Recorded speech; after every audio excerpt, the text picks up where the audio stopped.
Please continue. धन्यवाद महोदय। मैं पहली बार सदन में आया हूं और इस ऐतिहासिक सदन में महामहिम राष्ट्रपति जी का ऐतिहासिक भाषण जो हुआ है उनके पक्ष में धन्यवाद ज्ञापक जो प्रस्ताव माननीय प्रताप षडंगी जी रखे हैं, मैं उसके पक्ष में बोलने के लिए खड़ा हुआ हूं। दो चार शब्द मुझे बोलना है।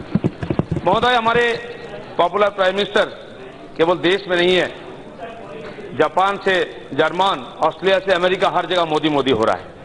इसलिए हमारे सौभाग्य की है ऐसा महान नेतृत्व में हम काम कर रहे हैं। लेकिन मनुष्य को जीने के लिए जो प्राथमिक वस्तुएं चाहिए, खाद्य, वस्त्र, वासस्थान, शिक्षा और चिकित्सा, इन सारी बातों पर गहराई से चिंतन करके जो योजनाएं बनाई गई है, महत्वाकांक्षी योजनाएं, उसका लाभ देश को मिल रहा है। इसलिए सारे देश में खुशहाली है।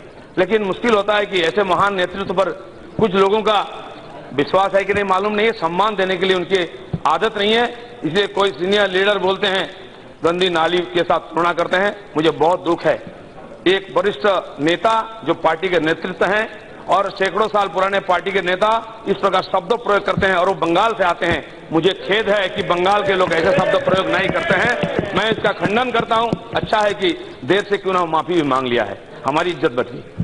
मित्रों, सर, ये जो परिस्थिति, और एक सीनियर लीडर से हम सुने कि वो ओल्ड इंडिया में जीना चाहते हैं। पता नहीं कौन सा ओल्ड इंडिया उनको पसंद है। वो जो सांप्रदायिक दंगा होता था वो वाला, वो जात पात वाला जो इंडिया, जो भ्रष्टाचार से डूबा हुआ इंडिया, महिलाओं के ऊपर लगातार बलात्कार, तंदूर कांड का इंडिया, वही इंडिया चाहते हैं क्या? हम तो नहीं चाहते हैं, ना कि कोल इंडिया। कौन इंडिया चाहते हैं? हम तो न्यू इंडिया चाहते हैं। और आज न्यू इंडिया के एक से एक देखिए नौजवान आके यहाँ बात कर रहे हैं। सारा दुनिया में उसका बोलबाला है वो न्यू इंडिया। वो न्यू इंडिया हम चाहते हैं, उसको बना कर रखेंगे। महोदय, मैं कल एक जगह गया था, एक हाउसिंग कॉम्प्लेक्स में मुझे सम्मान के लिए बुलाया गया था, जहां सारे लोग लगभग राजस्थान मूल निवासी थे, व्यवसायी थे। एक व्यवसायी ने मुझे बोला, दिलीप दा, हम लोग, हमारे परिवार के लोग, हमारे संप्रदाय के लोग पूछते थे कि राजनीति वाली बात बहुत गड़बड़ है, ये हिंसा है, भ्रष्टाचार, इसमें नहीं जाना।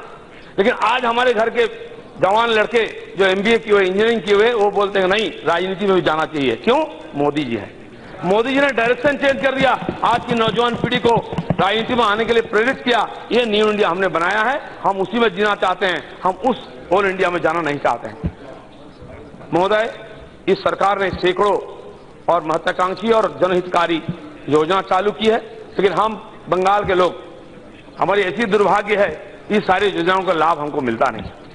ऐसे मुख्यतः 3 योजना है। आयुष्मान योजना, सबसे 50 करोड़ लोगों को सुविधा मिलने वाली है, लेकिन 130 करोड़ बंगालियों को इसका सुविधा नहीं मिलेगा। क्यों? वहां की सरकार राजनीति से प्रेरित होकर निर्णय लेती है, इसलिए हमको वंचित रखा गया है। और जहां की सबसे ज्यादा जरूरत इसकी है, वहां हॉस्पिटल है तो डॉक्टर नहीं है, और डॉक्टर है तो नर्स नहीं है, नर्स नहीं तो दवाई नहीं है, दवाई नहीं तो बेड नहीं है। ऐसी स्थिति में हम जी रहे हैं। लेकिन बंगाल के 130 करोड़ लोगों को यहां से वंचित रखा गया है। सर, दूसरा, किसान सम्मान निधि जो चालू किया हमारे केंद्र सरकार ने, उससे भी हमको वंचित किया गया है। वहां का लोग बोलते हैं कि किसान आत्महत्या करते हैं, तो क्यों उनको वंचित करते हैं 6,000 रुपया के लिए? आज तक वहां की सूची नहीं भेजी गई है। देश से लोगों को देश में मिल रहा है सुविधा, वहां के लोगों को मिल रहा है। 30-35 लाख लोगों को देश में ये आयुष्मान योजना का लाभ मिला है, लेकिन बंगाल को नहीं मिल रहा है। एक अच्छी बात मैं और उल्लेख करता हूं, हम बंगाल से आते हैं। बंगाल के लोग मछली खाना पसंद करते हैं। हमारे प्रधानमंत्री शाकाहारी है, सादा भोजन करते हैं, लेकिन उनको भी बंगाल के लोगों के बारे में चिंता है कि वहां मछली ठीक ठाक मिले, क्योंकि बंगाल में इसको अच्छा पुष्टि का स्रोत और भोजन का स्रोत माना जाता है। इसीलिए माननीय प्रधानमंत्री जी ने अलग विभाग, दफ्तर बनाए मछली पालन और उत्पादन के लिए। बंगाल के लोग जितना उपयोग करते हैं उतना उत्पादन नहीं कर पाते, इसलिए मुझे लगता है कि इसका लाभ बंगाल को मिलेगा। मैं विशेष रूप से यहाँ के लिए माननीय नरेंद्र मोदी, उनका मंत्रिमंडल को धन्यवाद करता हूँ, और ये काम हमारे लिए विशेष रूप से लागू हुआ है। सर, वहाँ की हालत में, बंगाल से हमारे मित्र अभी बोल रहे थे बंगाल के बारे में, जो बंगाल कभी देश को दिशा देने वाली थी, जो बंगाल क्रांतिकारी आंदोलन सबसे सामने रहे, हमारे महापुरुष, हमारे पूर्वजों ने देश ने, दुनिया को बहुत सारा चीज दिया है। क्रांतिकारी आंदोलन में, विज्ञान की खेल में, खेल जगत में, ज्ञान की जगत में, सैनिक स्थिति में, हर जगह में बंगाल का योगदान रहा है। नया नया इनोवेशन हुआ है, और नया बात आया अभी बंगाल से, काटमानी। हमारे चीफ मिनिस्टर ने नया इनोवेशन किया है, काटमानी, जो आप कभी सुने ही नहीं है। मैं व्याख्या करता हूं, काटमानी क्या होता है। महोदय, हमारे प्रधानमंत्री जो पैसा भेजते हैं वहां की विकास के लिए, बंगाल के लिए जो सरकारी योजना चलती है, वो उसमें जो लाभार्थी होते हैं उनको पहले पैसा भरना पड़ता है, तब उनको घर मिलता है, उनको शौचालय मिलता है, उनकी बाकी सुविधाएं मिलती है। इसको काटमानी कहा जाता है, इसको रिकॉग्निशन मिला है, चीफ मिनिस्टर इसको बोल रही हैं। और जिन्होंने 8 साल तक लूटा है काटमानी, लोगों ने उनके घर के सामने प्रदर्शन कर रहे हैं। माननीय मुख्यमंत्री बोल दिया कि हम अलग से कानून बनाएंगे काटमानी वापसी के लिए। ये है वहां की बड़ी पॉपुलर गवर्नमेंट है, जो गवर्नमेंट 8 साल चल रहा है, पूर्ण बहुमत है, फिर भी उनके एमएलए, एमपी, काउंसिलर, पंचायत भाग भाग के हमारे पार्टी में आ रहे हैं। ऐसी पॉपुलर गवर्नमेंट है, बड़ी दुश्चिंता की बात है।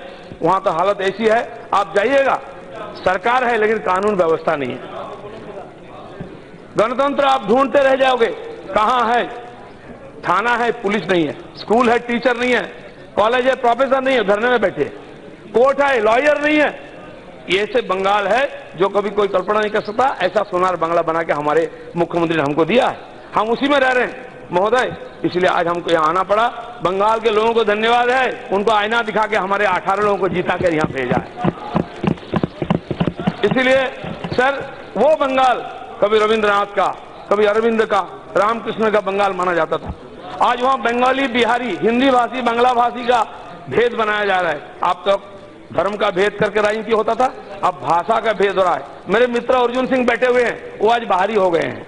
उनके पूर्वज वहां गए थे बैठने के लिए बिहार से, यूपी से, उनको बिहारी, उनको बाहरी कहा जा रहा है। ऐसा विचार कभी सुना नहीं हम लोगों ने। इस पर मारपीट हो रही है, हिंसा का वातावरण है। देश में 542 सीट में चुनाव हुआ, 500 सीट में कोई झंझट नहीं, कुछ नहीं, शांतिपूर्वक लोगों ने वोट डाला। केवल 42 सीट बंगाल का, उसमें मारपीट हुआ, खून जख्म हुआ, लोगों ने रास्ता अवरोध किया। सर, वहां मतदाता है लेकिन मतदान की अधिकार नहीं है, सरकार है लेकिन लोकतंत्र नहीं है। क्या हुआ? और मजेदार बात है, जब वहां हमारे मित्र जब ईवीएम से हार जाते हैं तो बैलेट की बात करते हैं, जब बैलेट से हार जाते हैं तो ईवीएम की बात करते हैं, और जब सब जगह हारते हैं तो चुनाव को बंद कर देते हैं। अभी 18 म्यूनिसिपैलिटी चुनाव बंद है, इसलिए नहीं कर रहे कि हार जाएंगे। बाई इलेक्शन बंद है, अभी 8 बाई इलेक्शन हुआ, जहां हमारे एक भी सीट नहीं थे, हम 4 जीते, हमारे मित्रों ने 3 जीता, कांग्रेस 1 जीता। लोगों ने मैंडेट दे दिया, आप लोगों को राम राम, छोड़ दो सत्ता, जो अयोग्य है उसको संभालने दो, जो लोगों को संभाल पाएंगे। ऐसी स्थिति में हम जी रहे हैं। इस परिस्थिति में जहां नाई है, यहाँ आसन है, सदस्य मौजूद नहीं है। देखिए ये परिस्थिति में बंगाल की परिस्थिति इससे भी बदतर है। इसलिए हम चाह रहे हैं, यहाँ जिस प्रकार की दहशत चल रही है, देखिए कानून सब देश में एक होता है, लेकिन आप बंगाल में जाइएगा, बोलते हैं कि बंगला सीख कर आना पड़ेगा। अब माननीय हेमा दीदी अगर चाहती है गंगा सागर स्नान करने जाएगी, पहले उनको बंगला सीखना पड़ेगा। अब मंत्री महोदय, आप बंगाल में कलकत्ता जाएंगे तो बंगला सीख कर जाना पड़ेगा, नहीं तो आपको जाने की अनुमति नहीं है।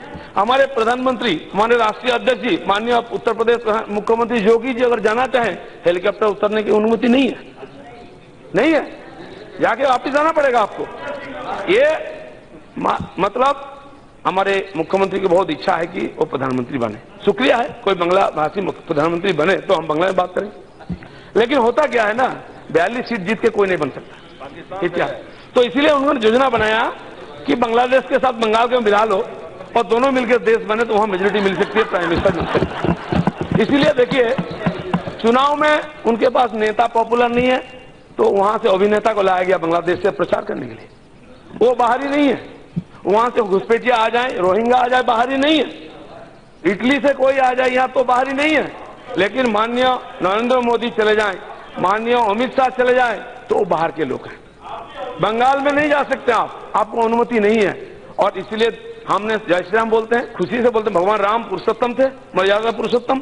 आदर्श राज्य कैसा होता है वो दिखाए उन्होंने, इसलिए हम राजनीति करने वाले उनको जय श्री राम बोलते हैं। कोई धार्मिक स्लोगन नहीं है, गलतफहमी में लोग बैठे हुए हैं। और उसका बदला क्या होता है? जय बांग्ला। जय बांग्ला बंगाल में, तो देश में कब हुआ स्लोगन? वो तो बांग्लादेश का स्लोगन है। सब कुछ बांग्लादेश से ला रहे हैं, बंगाल को पश्चिम बांग्लादेश बनाने का साजिश चल रहा है। हम इसका विरोध करते हैं, इसलिए बोलते गुजरात बना रहा है। हम बोले गुजरात तो जरूर बनाएंगे, क्योंकि बंगाल के नौजवान को अगर नौकरी करना है और कलकत्ता छोड़ करके या तो गुजरात जाना है या तो महाराष्ट्र जाना है। हम बोले क्यों जाना है भाई, यही गुजरात बना देते हैं, यही नौकरी करो, बाहर क्यों जाना है? लेकिन उससे भी उनको विरोध है। तो सर, इस परिस्थिति में हमको 2-4 बात ही बोलना था बंगाल के बारे में, क्योंकि जो बंगाल स्वतंत्रता का बाद से ही आगे चल रहा था, अब उसको पीछे ले जाने की साजिश चल रही है। बंगाल को अलग करने का साजिश चल रहा है। यहाँ माननीय प्रधानमंत्री मुख्यमंत्री को बुलाते हैं, हमारे मुख्यमंत्री नहीं आते। अर्थमंत्री को बुलाते हैं, हमारे अर्थमंत्री नहीं आते हैं। डिस्ट्रिक्ट मजिस्ट्रेट को बुलाया जाता है, वो नहीं आते हैं। जीएसटी का विरोध सबसे ज्यादा वहां होता है और संयोग से सबसे ज्यादा लाभ उन्हीं को मिलता है। वेस्ट बंगाल गवर्नमेंट को सबसे ज्यादा जीएसटी का लाभ मिला है, लेकिन विरोध करेंगे क्योंकि राजनीति ऐसी। अब उनको कौन सा अच्छा कौन का बुरा, ये भेद भी खत्म हो गया है, क्योंकि दिमागी हालत ठीक नहीं है। इसीलिए भगवान अच्छा करे, समय पर दिमाग ठीक हो। बंगाल का हालत, डॉक्टर साहब आपको आमंत्रण है, आप आइए, लोगों को सिखाइए, क्योंकि इसकी परिवर्तन होनी चाहिए। बंगाल इस प्रकार नहीं जी सकता है। हम बंगाल को वो बंगाल चाहते हैं, देश का नेतृत्व करे, दुनिया का नेतृत्व करे, इसलिए हम यहाँ हैं, लोगों ने हमको भेजा है। महोदय, आपने हमको समय दिया है, हम अपना बात रखें। सबको धन्यवाद, सदन को धन्यवाद।